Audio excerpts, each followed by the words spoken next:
Er zijn zorgen of Zeeland het einddoel van ruim 16.000 woningen erbij wel gaat halen. En daarom moet er anders worden gekeken naar de manier waarop er wordt gebouwd. Nou, waar we vooral naar kijken is dat we afstappen van traditioneel bouwen. En dat we kijken of we met nieuwe concepten, dus conceptueel bouwen, woningen uit de fabriek, sneller kunnen produceren. En verder in deze Zeeland nu vandaag. Onrust onder zwembadgebruikers. En maatregelen om jaarwisseling rustiger te laten verlopen.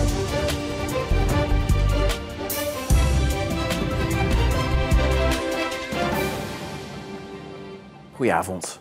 In 2030 moeten er in Zeeland 16.500 woningen bijkomen.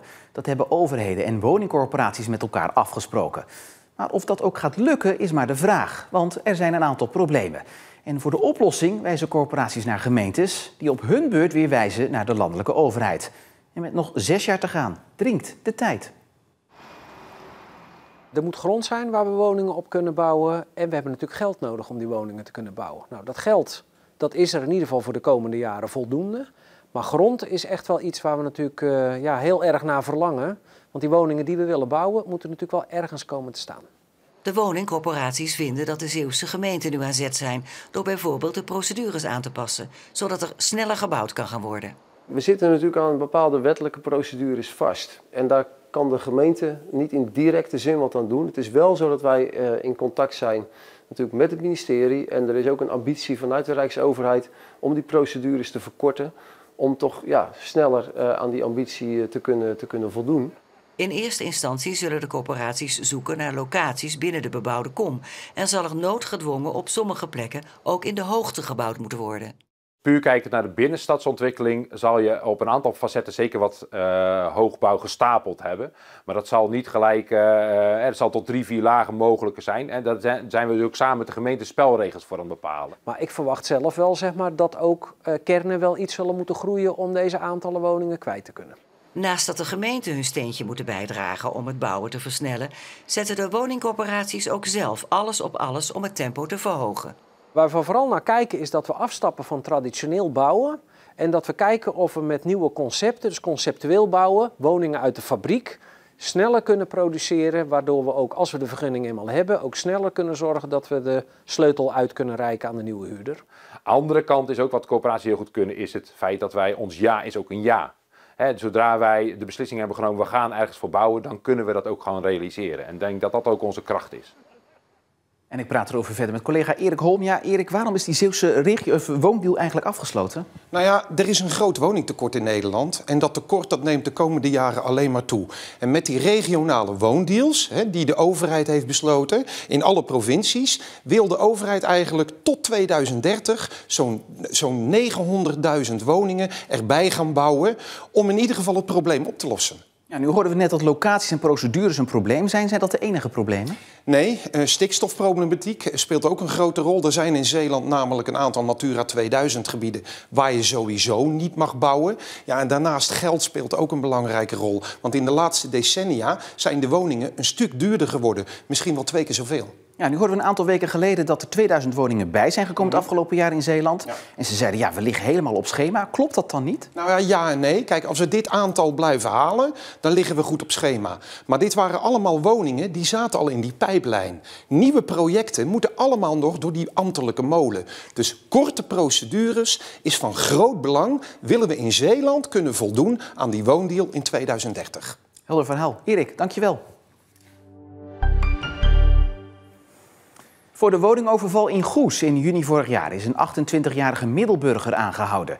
Bij de overval werden enkele kostbaarheden buitgemaakt, waaronder een duur horloge. 3 overvallers drongen 's nachts de woning aan de Ravenlijn de Grenadier binnen, bedreigden de 2 bewoners met een vuurwapen, mishandelden het duo ook. De verdachte zit nu vast voor verhoor. De politie doet nog verder onderzoek naar de andere daders. Het carillon in Tholen wordt uitgebreid. Daarom heeft de gemeente een klok geadopteerd. In totaal zijn er 10 nieuwe klokken nodig. 2 zijn er nu geregeld. De uitbreiding komt niet voor zijn tijd, zegt de bijaardier. Ik speelde net Yesterday. En als ik bijvoorbeeld nu dat speel.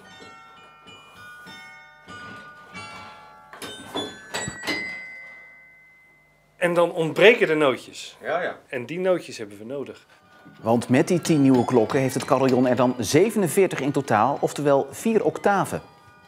Maar het is ook zo dat er heel veel muziek voor het carillon geschreven is. Echt originele muziek. En die is bijna altijd voor 4 octaven geschreven.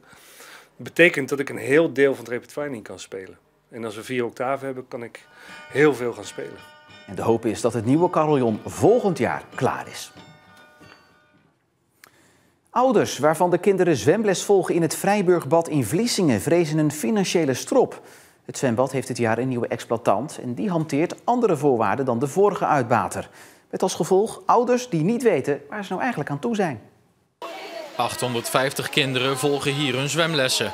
Veel ouders hebben daar inmiddels al een kleine €1000 voor betaald, met zekerheid op een A- en B-diploma. Het zwembad kreeg dus een nieuwe exploitant en er zou niets veranderen. Maar dat blijkt niet waar te zijn. Het garantiesysteem vervalt, de betaling gaat anders en de zwemlessen gaan er anders uitzien. Wat zou u nu het allerliefst willen? Duidelijkheid. De vorige uitbater Optisport meldt dat er een regeling is waarmee mensen geld terug kunnen vragen. Maar hoeveel en wanneer er wordt terugbetaald is nog onduidelijk. Er is echt heel veel onduidelijk. Ja, en ik denk dat dat het grootste frustratiepunt van alles is. En we hebben het niet over een paar tientjes. Je hebt het hier over sommige mensen over een maandsalaris. Of mensen die hier 2 weken, 3 weken van kunnen eten. Wat nu in één keer opnieuw opgemoest moet worden. En dan denken mensen, ach, €50 in de maand. Dat kan voor sommigen echt een megabedrag zijn. Het CDA en ChristenUnie hebben vragen gesteld over de nieuwe prijzen van het zwembad. Gemeente Middelburg en Vlissingen gaan hier dinsdag over in gesprek. En ondertussen laat de overname de nieuwe eigenaar Sportfonds Nederland ook niet koud. Deze laat weten dat werknemers aan de telefoon worden uitgescholden door klanten die boos zijn over de onduidelijkheid en de gestegen prijzen. Meer hierover bij ons online in de app en op onze site omroepzeeland.nl. De partijen Sluis Lokaal, VVD en CDA zouden een nieuwe coalitie moeten gaan vormen in de gemeente Sluis. Dat is het advies van verkenner Bas Eenhoorn, die de politieke crisis in de gemeente moet helpen oplossen. De coalitie viel vorig jaar uit elkaar, waardoor de gemeente op zoek moest naar een nieuwe. De PvdA valt met het voorstel van de verkenner buiten de boot. Die partij zat de afgelopen 2 jaar in de coalitie. De partijen willen voor 1 maart eruit zijn. De gemeenteraad van Borselen heeft unaniem ingestemd met de voorwaarden van de Borselse voorwaardengroep voor de eventuele komst van nieuwe kerncentrales. Er staat onder meer in dat het bouwverkeer moet worden gereguleerd, maar er wordt ook aandacht gevraagd voor onder andere de veiligheid en gezondheid. Samen met de provincie wil de gemeente de voorwaarden aanbieden in Den Haag.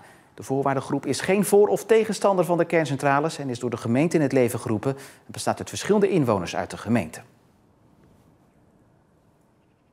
Na de onrustige aanloop naar de jaarwisseling en een flinke schadepost van rond de €30.000 wil burgemeester José van Egbold van de gemeente Rijmerswaal voorkomen dat de jaarwisseling eind dit jaar op eenzelfde manier gaat verlopen.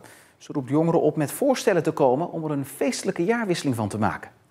Degenen die de boel verstierd hebben, en dat zijn er maar een paar eigenlijk, bedenk eens voor jezelf van waarom doe je dit je dorp aan? Waarom doe je dit je eigen inwoners aan? Kom dan met initiatieven om een feestelijke jaarwisseling te hebben. Als ik die jongens voor de camera hoor zeggen we zoeken spanning en sensatie, meld je dan bij mij. Een duidelijke oproep van de burgemeester die de overlast rond Oud en Nieuw, net als veel inwoners, helemaal zat is. De mailbox stroomt vol met inwoners die het echt spuugbeu zijn. Die ook zeggen, nou ik voel me niet veilig, ik vind dit vervelend. Lawaaiig, niet zo prettig.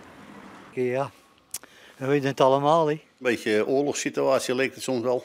Krabbendijk trekt ook heel veel jongeren van buitenaf. Arnhem-Muiden, Tolen, Zak van Zeebeveland. Ja, ze zijn hier toch graag met een opstootje bezig en proberen uitdagend te zijn, ook richting de politie. Ja, dan escaleert dat. De afgelopen jaren is al van alles geprobeerd om de jaarwisseling rustiger te laten verlopen. Zo was het idee voor een burgerwacht. Ik zou toen de leiding opnemen, ik zou dat gaan proberen. Maar je ziet dan wel op het moment suprem dat mensen die daar wel oren naar hebben op dat moment, wanneer ze daadwerkelijk gevraagd worden, al gauw komen met het excuus van ja nee, maar dat gaan we niet doen, want ja, ze weten me straks te vinden. Ze weten welke auto ik rijd, ze weten waar ik woon, ik heb een vrouw en kinderen en wie weet wat er gebeurt. Nu de laatste kruiddampen zijn opgetrokken, is het tijd om opnieuw na te denken over de jaarwisseling. Ik las toevallig in de krant dat van Arnhem-Muiden Ik weet niet of dat tot de opties behoort, maar zoiets zou misschien best nog wel eens leuk zijn. Als je kijkt naar Arnhem-Muiden, dat ze daar ook wat organiseren, zij dat in een tent, dat het daar rustiger is verlopen, denk ik dat we hier op Krabbendijke dat ook moeten doen voor de jeugd en de jongeren die eigenlijk toch behoefte hebben om een gezellig samenzijn voor elkaar te krijgen, om dat weer eens een keer te proberen. We willen er ook nog wel geld aan geven, ook geen probleem. Maar ik ga dat niet afdwingen als burgemeester. Het moet echt uit de samenleving zelf komen. De vergrijzing is begonnen. Na een paar zonovergoten dagen overheerst er vandaag een grijs en somber weerbeeld met bewolking en hier en daar een beetje regen. Morgen gaat dit verder bij maximaal 4 graden bij een krachtige westenwind. Zondag doet zijn naam geen eer aan met regelmatig buien. En maandag is er kans op natte sneeuw en daarna wordt het weer kouder. Dus houd die schaatsen voor de zekerheid nog maar even paraat. Tot zover deze Zeeland Duo vandaag. Nog een hele fijne avond, een goed weekend alvast en graag tot morgen.